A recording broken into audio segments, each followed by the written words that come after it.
La manif contre le projet de loi bioéthique, elle a bien eu lieu. Plusieurs associations catholiques ont exprimé leur opposition à ce projet. À Paris, les opposants se sont rassemblés place Vendôme devant le ministère de la Justice. D'autres mobilisations étaient prévues à Versailles, Melun, La Défense, Bondy ou encore à Saint-Maur. Reportage d'Élise Ferret avec Denis Tanchereau.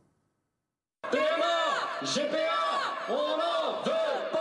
Ils ne s'en cachent pas derrière leur masque. Ces manifestants sont contre l'ouverture de la procréation médicalement assistée aux couples de femmes et aux célibataires. La plupart d'entre eux étaient aussi contre le mariage pour tous. Nous considérons que ce texte va priver délibérément et définitivement un enfant de son père pour toute sa vie et que c'est une injustice qui va leur être faite et que c'est une grande souffrance. Et on savait, et si on a manifesté contre le mariage pour tous, c'est aussi parce qu'on voulait protéger l'enfant à venir. Ce genre de rassemblement révolte Jean-François. Ce quadragénaire marié à un homme et père d'un petit garçon âgé d'1 an. Cet enfant, il l'a eu grâce à une gestation pour autrui, réalisée aux États-Unis. Pour lui, c'était une expérience humaine. Aux États-Unis, c'est quelque chose qui est en fait, c'est un don de soi et ce n'est pas une marchandisation parce que quand vous connaissez la GPA de l'intérieur, vous devez être une famille, donc un vrai couple avec des enfants, mariés.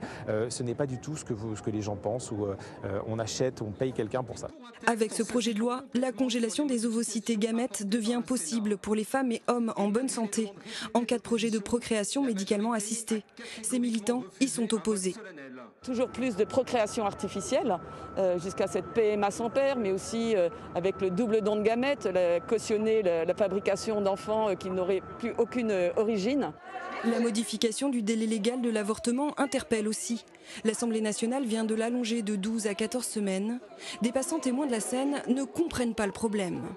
C'est une question de santé publique. Actuellement, en France, c'est difficile d'avoir une IVG. Il y a beaucoup de femmes qui vont en Belgique parce que juste il n'y a pas forcément de la place, parce que les délais sont trop courts. Pour le moment, députés et sénateurs s'opposent sur de nombreux articles. Le texte doit passer en seconde lecture au Sénat dans les prochains mois.